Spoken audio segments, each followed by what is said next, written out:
Welcome to another episode of TeeVo and the Beard. You can't see us, but I am the TeeVo, and that is the Beard. Yeah, and we're here with another special edition, talk about Marvel's Slingshot. Since, Agents of S.H.I.E.L.D. doesn't come back. Right. Not too long from now. Not too long. But they did. They were very nice to give us something. Right, a little web series of 6 episodes. And it was pretty good for what it was. Yeah. I don't think they were trying to make anything groundbreaking like Agent Carter was. Right, yeah. Or at least we think Agent Carter was. Right, yeah. I don't know if they thought the same way. Clearly. Clearly they didn't, yeah. But yeah, they wasn't, trying to change the status quo. It was just a little supplemental material. But it was still good for that. Yeah. And, it's obvious that they're not trying to do, like, another Agent Carter with Yo-Yo. And in a way, I'm glad. I think in some ways they did learn that, okay, well, while there is a fan base for it, who's really watching? Right. Do you guys like the idea of it and are supporting it, or you just like the idea and just letting it go? Right. Yeah, and it's obvious that another thing that separates Slingshot from Agent Carter is this was made for the fans. If you haven't been watching this recent season of S.H.I.E.L.D., there's nothing for you, But before we get to all that, yes, which we even though we kind of covered a lot right there, we're going to do another grievance. Well, it's not an icebreaker. Anybody familiar with the old show Seinfeld knows that one of the main holidays in December is Festivus. Yes. And one of the things you do during that time is the airing of grievances. Thankfully, I've had a good week, so I don't have any grievances to air. But for anybody that listened to the Doctor Strange episode, or I don't know if it was the Doctor Strange episode, but there was one where I did tell. I think it was after. It was after because I saw this was my second viewing of Doctor Strange, and there was a baby and a child running around in there. Separate people, by the way. Yeah. They were not a family. This was a separate parent and their child running around, and a separate parent and their months old baby crying the whole time. Right. I was not very appreciative of that. And I just told the Beard, I went and saw Rogue One this weekend. We won't do a review yet. Yeah, that'll be next week. Yes. So this will have nothing to do with the plot or story. Rogue One. This is about the theater experience. I would kill for those 2 children back. Oh, wow. So it was that bad. It was that bad. And I was very perturbed because there were a lot of miscommunication going around with the people I was going to see it with. Okay. So I was already annoyed by that. And annoyed because even though it's a grand movie, I don't have to see these movies in IMAX. Right, yeah. So that's where we were. So I was very upset that I was paying in IMAX, even though, and I would have been happy to see it at a small theater. Yeah. I mean, I'm on the fence. As long as you see these movies, who cares where you see it? Yeah. I mean, would one experience be better? Maybe. But as long as you see it. But still, a big movie like that, as long as you see it in a theater. Yes. Versus the first time you see it be on TV. Yes, exactly. Yeah. So, as long as you see it in a theater. Yeah, it doesn't matter if it has, the best sound system ever, the hugest screen in the world, as long as you have that experience. Exactly. Yeah. So I was very annoyed, and I didn't even get to sit with the people that I was supposedly going with. Yeah. That's not part of that. Though. That's a whole separate thing. That's a personal grievance. But that's under miscommunication. Yeah. If you plan to do stuff, communicate better. Right. Anyway, but what took the cake was, so I actually got a decent seat. Okay. Wasn't with the people I was going to see it with, but I mean, they were sitting in like the middle row, in the middle, and I don't like being surrounded like that. So especially by strangers. Yeah. So I always like to sit in the top row if I can, and I did. Okay. So I actually got a fairly decent seat. Yeah. And I saw that there were no babies around me. Good. There were no small children. I'm sure you have like a radar now for a little bit. But there were kids around me. But these look like kids that should be able to behave well. Right. Yeah. Nope. And what's worse is this parent is worse than the ones at Doctor Strange. Okay. Because imagine watching Rogue One and hearing this. I don't want to watch this movie. Oh, wow. We're here. Just put on your glasses. That's when you disown your child, right there. They don't want to sit down and watch here's Star the Wars. thing. I don't want to do that. Yeah. If you don't like Star Wars, whatever. Well, my daughter does, so I got lucky there. You're lucky there, but whatever. Yeah. But if your child does not want to watch Star Wars, Yeah. don't take them. Right, because I'm sure that kid said something along those lines before going in there. I hope. Yeah. I would hope. I don't know who I'm mad at more, the child or the parent. Yeah. Because a baby, baby's a baby. Baby's a baby, yeah. Even small toddlers, they're whatever. But this looks like a kid that's like 8, 9 years old. Yeah. Like, if you can't communicate that you don't want to watch this movie, your relative or... God forbid your father takes you. Right. You should say something. Yeah, and then like there were parts where he would moan about it, and it's like, oh wow, it's like we get it. You don't want to be here. Just and then on the flip side, you had the other kid with him that was really interested in the movie, but doesn't know anything about theater etiquette. Yeah, because you're like, who's that girl? Is that the same girl? Oh no. No, she got older. She doesn't look that old. Was that planet Earth? No. It's like, so between like the kid that clearly doesn't want to be there. And first of all, I'm sorry, young children. I'm sorry, politically correct people. But I thought the one moaning was a girl. Yeah. Turns out it wasn't. It was a boy. And I just wanted to be like, you need to man up. Right. Be like Fitz. Yeah. You need to man up in every way. Yeah. So... And you would think, sometimes you got to do things you don't want to do. Yeah, exactly. So, or say if you don't want to do it, please say it. Yeah. And for the father, uncle, whatever godfather, stepdad, shame on you. Yeah. Because I can't imagine it was fun for you to watch in that environment. Yeah, and if you're spending IMAX money, you want to be. Because I clearly doubt that this 8-year-old and 6-year-old were paying for their own ticket. Right. Yeah. And if they had their own parents, if you were not the parent, still. Was it fun watching and taking these kids to the bathroom and telling these kids to shut up? Was that fun for you? Right. That couldn't have been fun for you to watch Rogue One for the first time. So, yeah. That's kind of funny because just last night, I forgot what movie we were watching, but it was at home, obviously. Me and my wife, our 3-year-old daughter. And she did just that, like the entire movie. Who is that? What is that person doing? Who is that? And I was like, I would rather. This is why we're not bringing you. In some ways, because I heard that first. Yeah. The kid that asked 1,000 questions every 2 seconds. I was like, okay, at least the child's engaged. Yeah, more bearable than just moaning. But then, like, it wasn't until like maybe 20 minutes in, then the other one started being a lot more vocal. Oh. And. Yep. So parents who don't take your kids to the movies, I applaud you right now.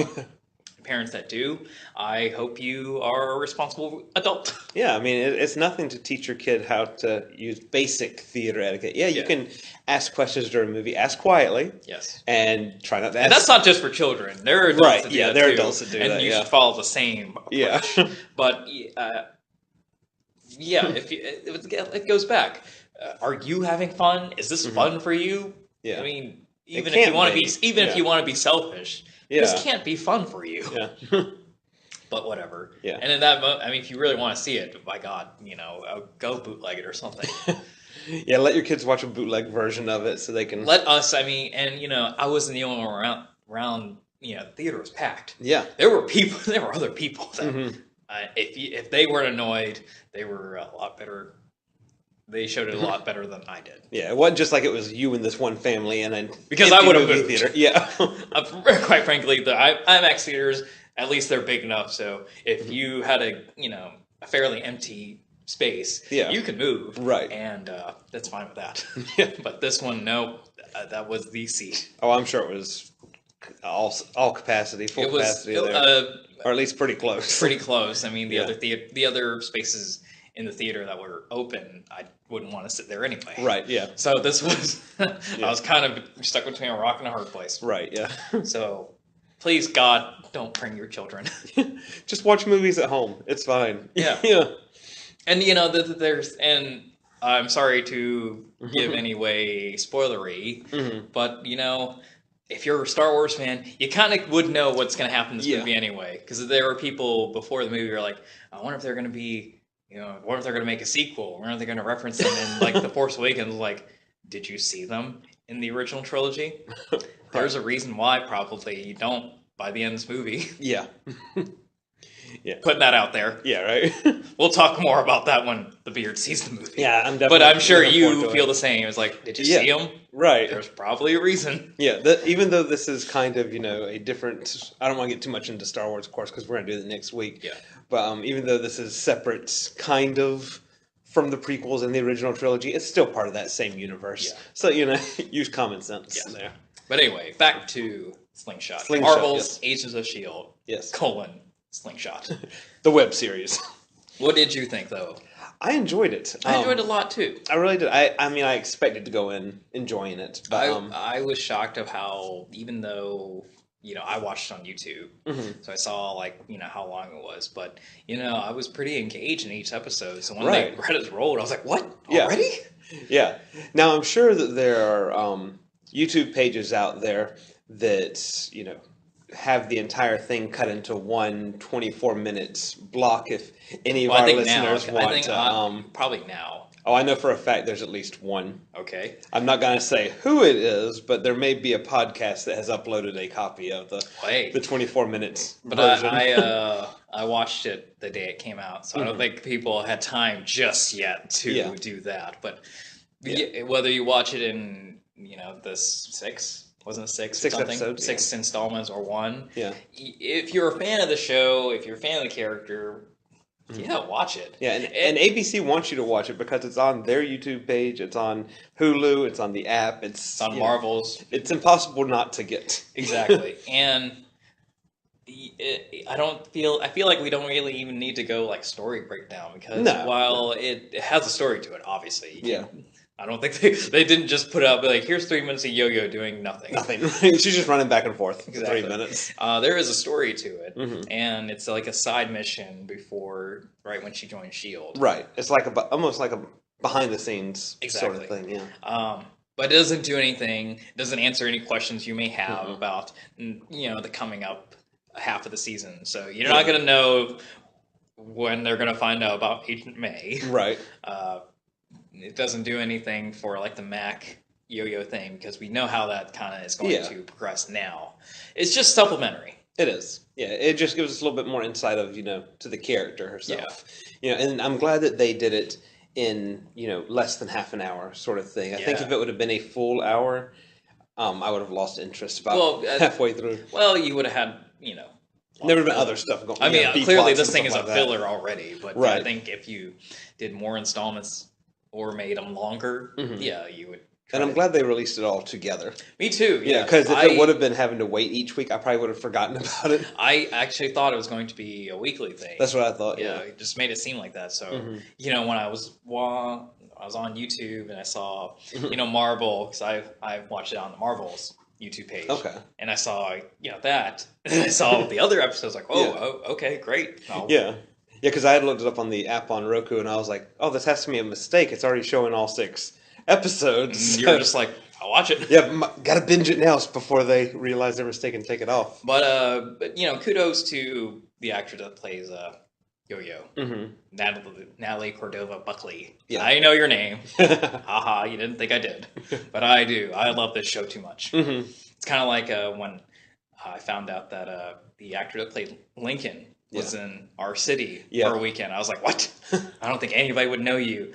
Fortunately, I am not in the city at the moment, but I would find you. It's like he knew you were going to be out of town, so he's like, time to go now. Yep. Yeah. But yeah, I know your name, Yo-Yo. So would you like to see more web series like this? Because it kind of reminded me of the Marvel one-shots that you get on the DVDs. Yeah. I think, I don't know if, now that you bring that question up, I don't know if I'd rather have a one-shot or a web series. Okay.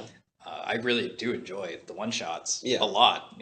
I'm sad that they don't do those anymore or put them on hold indefinitely. Yeah. The web series did feel like that. You're right. I hope we get more of the actress. I don't know if I want to be confining him to a web series. Oh yeah, no, definitely not like that. But I think it just solidified like a supplementary thing. I think it just solidified that I like the character, and we said this many times about Agents of S.H.I.E.L.D. that they're very good about us caring about these characters. Right, all of them, the majority. I was talking to someone about The Flash, and while it's a show I like, there are a fair amount of characters I don't really if they go away, will I be devastated? You're kind of neutral about them. Yeah, exactly. You don't hate them. You don't. Yeah, I don't hate them. Right. But well, it's like I said when I met Cisco, or I did meet Cisco, and I was very okay with that. When you stole his hand sanitizer. And he was standing right there, and his line wasn't that long, but I really had no desire to say hey. Yeah. Unlike with S.H.I.E.L.D, I do care about all these characters. Right. Yeah. And so they're very good about that, and how they do it, whether in one shots or web series, as they now, it's cool. Yeah.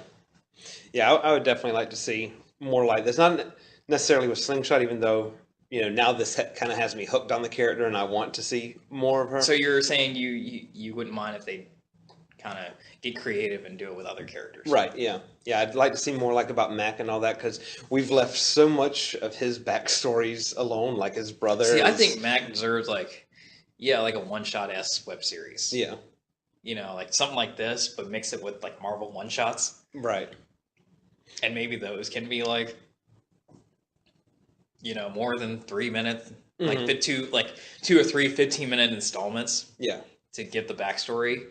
Because, I was thinking, well, they can't do a Fitz web series. It's called The Show already. Right, yeah. They can't do that to them. I think if they ever did do like a Fitzsimmons like web series thing, it would be more on the comic type vein there. Kind of like when they added them into the Slingshot one. Yeah. It was done more for like comedic effects. Exactly. They weren't there as they were still their normal characters. I mean, if they're going to start introducing more like powered people, I'd love a web series right now about Joey. Yeah. See what he's been up to. Yeah, I mean, unfortunately they keep killing certain people off, so that's that answers that question. We can get like backstory web series for like Ward and people like that, or see what Deathlock's been up to. Yeah. So, or you just want him back. In whatever fashion you can get him in there. Well, I've been saying that since episode 1, before he was even Deathlock. Right. So there you go on that. So yeah. So Agents of S.H.I.E.L.D. fans out there, watch it if you haven't already, but I'm sure you probably have. And if you watch the put together 24-minute version, that's great. And if you enjoy it, then go to like ABC or the Marvel site and stuff like that, and watch it on there too, so their hits go up and they know this is what we want. Exactly. Yeah. Until then, keep a lookout on our official Rogue One review. And this time I will not gripe about it, because I am going to see it again to wipe the slate clean. There you go. Because I will say this, it was a horrible movie-going experience on all facets. But the film itself is amazing. Okay. Film-wise, it was great. Watching it wasn't, but luckily I can watch it many other times. And I doubt that they'll be as bad. So definitely go out and see Rogue One like I'm going to do. And we're going to start 2017 off right. Yes. With the Star Wars review. And then eventually we'll get back to our superhero shows. Which won't be that long. No. Until next time. Until next time.